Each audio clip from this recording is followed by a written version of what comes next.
उन्हें देखकर सब लोग सुखी हुए। नेत्र एकटक निमेषु शून्य है और तारे पुतलियां भी नहीं चलती। जनक जी दोनों भाइयों को देखकर हर्षित हुए। तब उन्होंने जाकर मुनि के चरण पकड़ लिए, विनती करके अपनी कथा सुनाई और मुनि को सारी रंगभूमि यज्ञशाला दिखलाई। मुनि के साथ दोनों श्रेष्ठ राजकुमार जहाँ जहाँ जाते वहाँ सब कोई आश्चर्यचकित हो देखने लगते। सबने राम जी को अपनी अपनी ओर से मुख किए हुए देखा, परंतु इसका कुछ भी विशेष रहस्य कोई नहीं जान सका। मुनि ने राजा से कहा, रंगभूमि की रचना बड़ी सुंदर है। विश्वामित्र जैसे निष्प्रश विरक्त और ज्ञानी मुनि ने रचना की प्रशंसा सुनकर राजा प्रसन्न हुए। उन्हें बड़ा सुख मिला।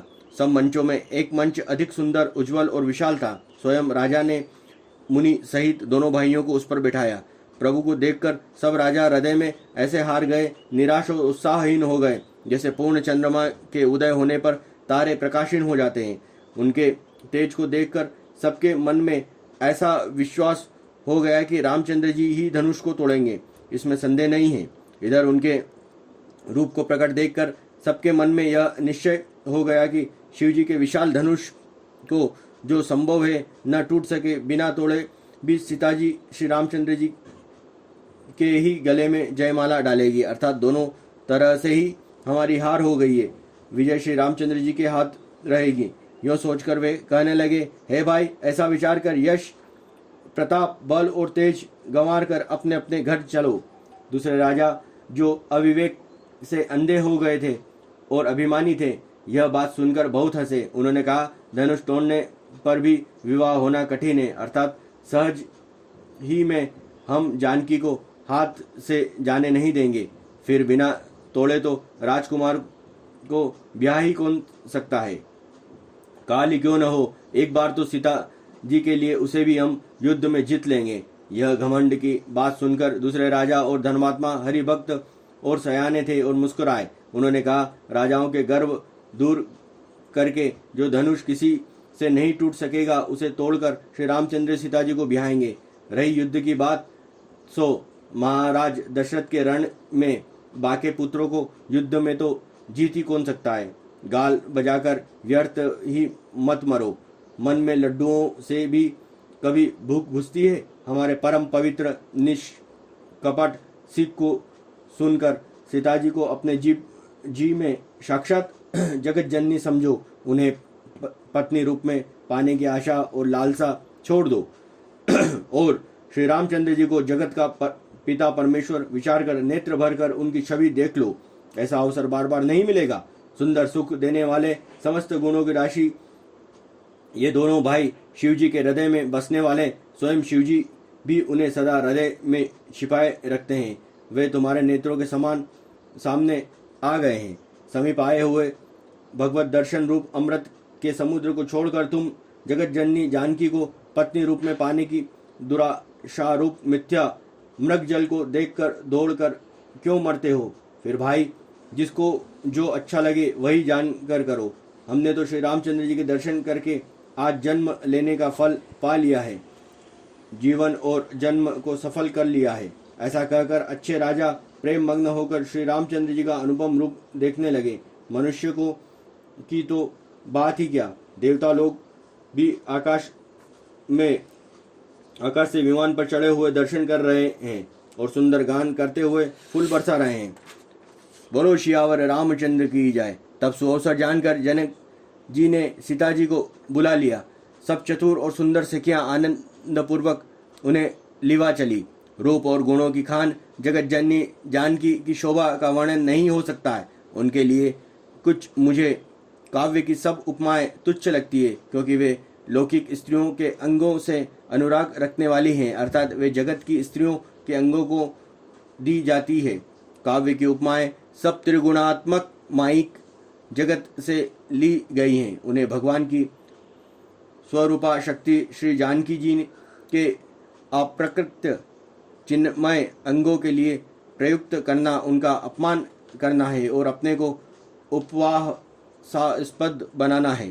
सीता जी के वर्णन में उन्हीं उपमाओं को देखकर कौन कवि कहलाए और अपयश भागी बने, अर्थात सीता जी के लिए उन उपमाओं का प्रयोग करना, सुकवि के पद से प्रयुक्त होना और अपकीर्ति मोल लेना।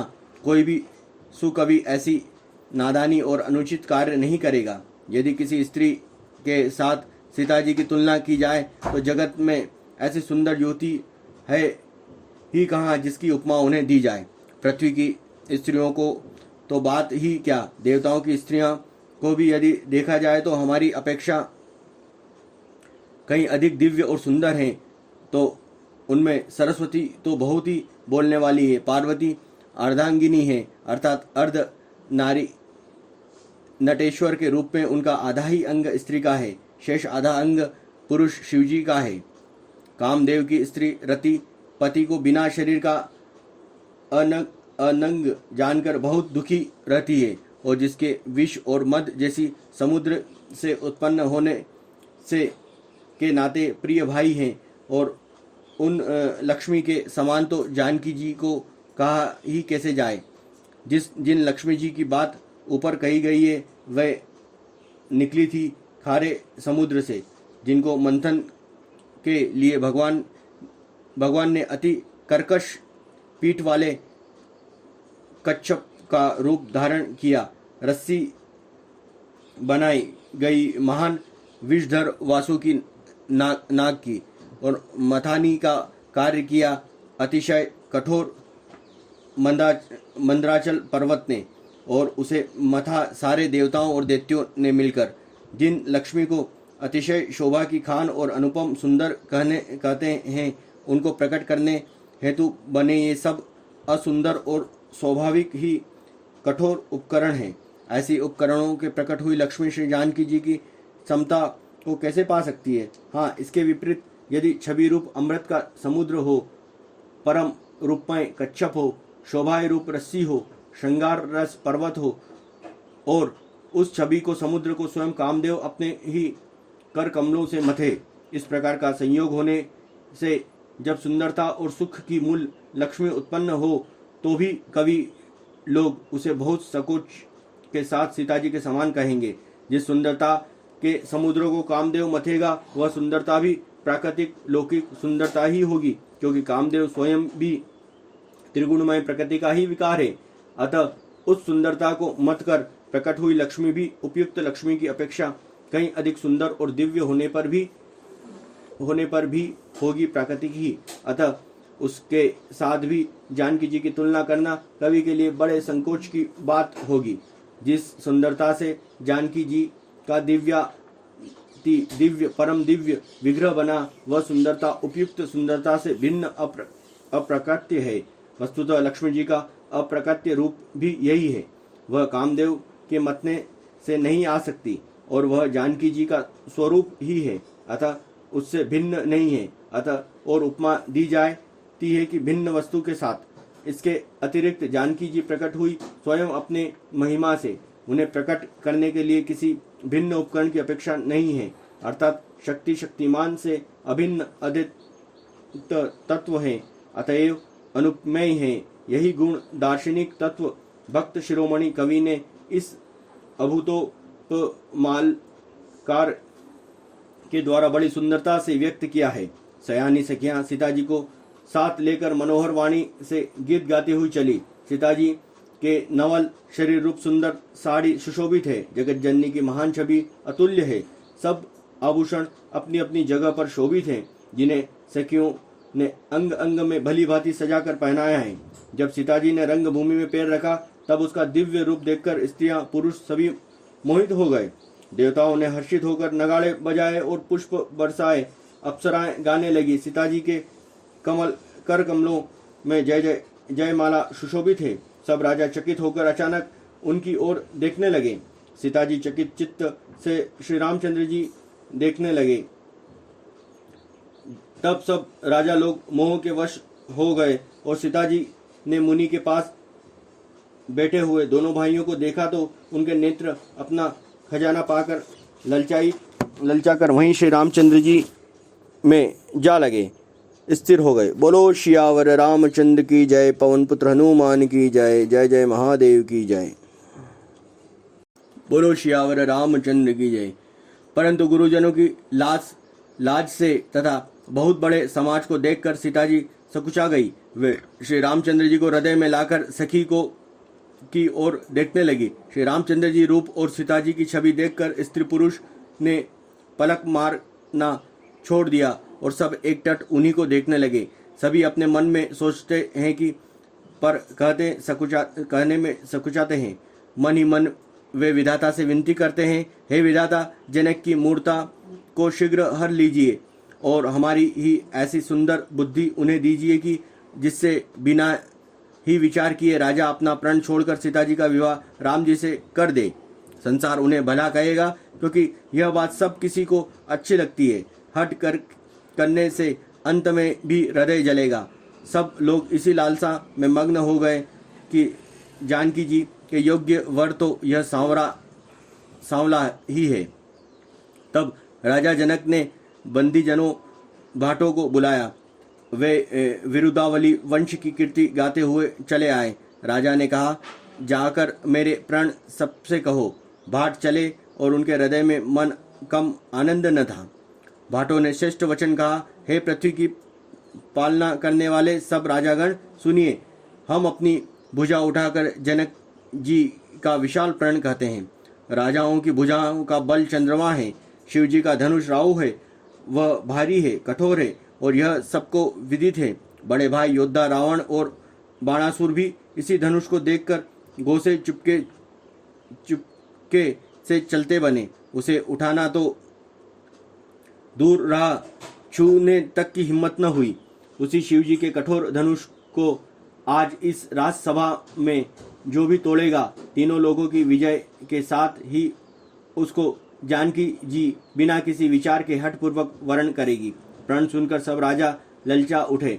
जो वीरता के अभिमानी थे वे मन में बहुत ही तमत माए कमर कसकर अकुलाकर उठे और अपने इष्ट देवों को सिर नवाकर चले। वे तमक कर बड़े ताव से शिव जी के धनुष की ओर देखते हैं और फिर निगाह जमाकर उसे पकड़ते हैं।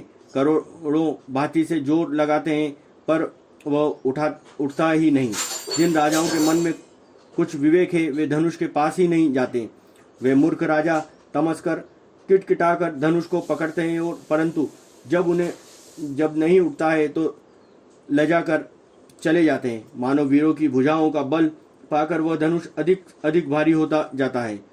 तब 10,000 राजा एक ही बार धनुष को उठाने लगे तो भी वह उनसे टाले नहीं टलता। शिव जी का वह धनुष कैसे नहीं दिखता है। जैसे काम पुरुषों के वचनों से सती का मन कभी चलायमान नहीं होता है। सब राजा उपवास के योग्य हो गए। जैसे वैराग्य के बिना सन्यासी उपवास के योग्य हो जाता है। कीर्ति, विजय, बड़ी वीरता, इन सबको वे धनुष के हाथ बस हार कर चले गए। राजा लोग हृदय से हार कर श्रीहीन हतप्रभ हो गए और अपने अपने समाज में जा बैठे। राजाओं को असफल देखकर जनक अकुला उठे और ऐसे वचन बोले जो मानो क्रोध में सने हुए हैं। मैंने जो प्रण ठाना था उसे सुनकर दीप के अनेकों राजा आए। देवता और दैत्य भी मनुष्य का शरीर धारण करके आए हैं और भी बहुत से रणधीर वीर आए हैं, परंतु धनुष को तोड़कर मनोहर कन्या, बड़ी विजय और अत्यंत सुंदर कीर्ति को पाने वाला मानो ब्रह्मा ने किसी को रचा ही नहीं है। कहिए यह लाभ किसको अच्छा नहीं लगता, परंतु किसी ने भी शंकर जी का धनुष नहीं चढ़ाया। अरे भाई, चढ़ाना तो और तोड़ना तो दूर रहा, कोई तिल भर भूमि भी छुड़ा न सका। अब कोई वीरता का अभिमानी नाराज न हो। मैंने जान लिया है पृथ्वी वीरों से खाली हो गई है। अब आशा छोड़कर अपने अपने घर जाओ। ब्रह्मा ने सीता का विवाह लिखा ही नहीं है। यदि प्रण छोड़ता हूँ तो पूर्ण जाता है, इसलिए क्या करूँ? कन्या कुमारी ही रहे।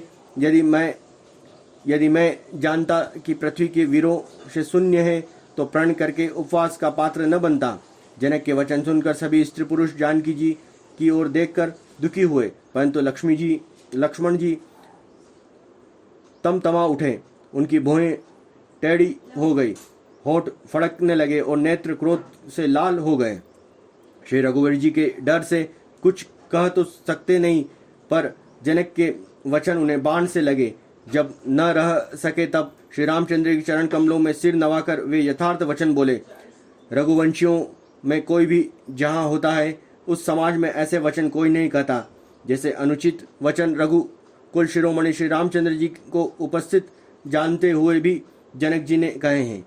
हे सूर्य कुल रूपी कमल के सूर्य सुनिए, मैं स्वभाव ही से कहता हूँ कि कुछ अभिमान करके नहीं, यदि आपको आज्ञा पाऊँ तो मैं ब्राह्मण को गेंद की तरह उठा लूँ।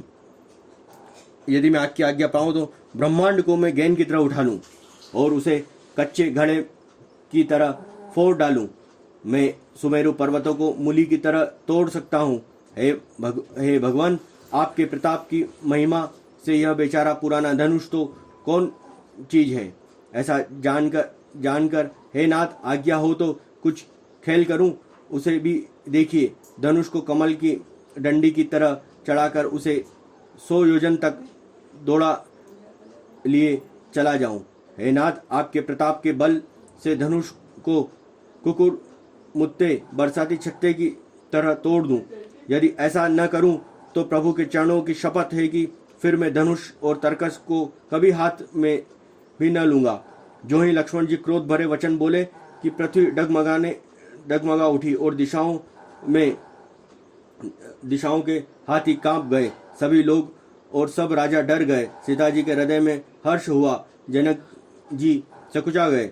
गुरु विश्वामित्र, श्री रघुनाथ जी और सब मुनि मन में प्रसन्न हुए और बार बार पुलकित होने लगे। श्री रामचंद्र जी के इशारे से लक्ष्मण को मना कर दिया।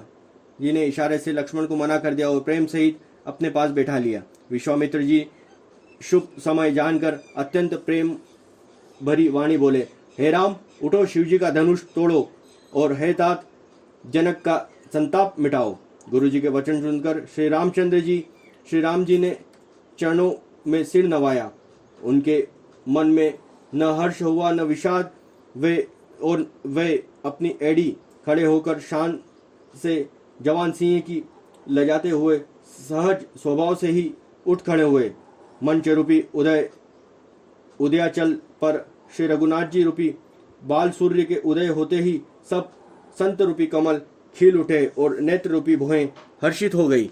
बोलो श्यावर रामचंद्र की जय, पवन पुत्र हनुमान की जय, जय जय महादेव की जय।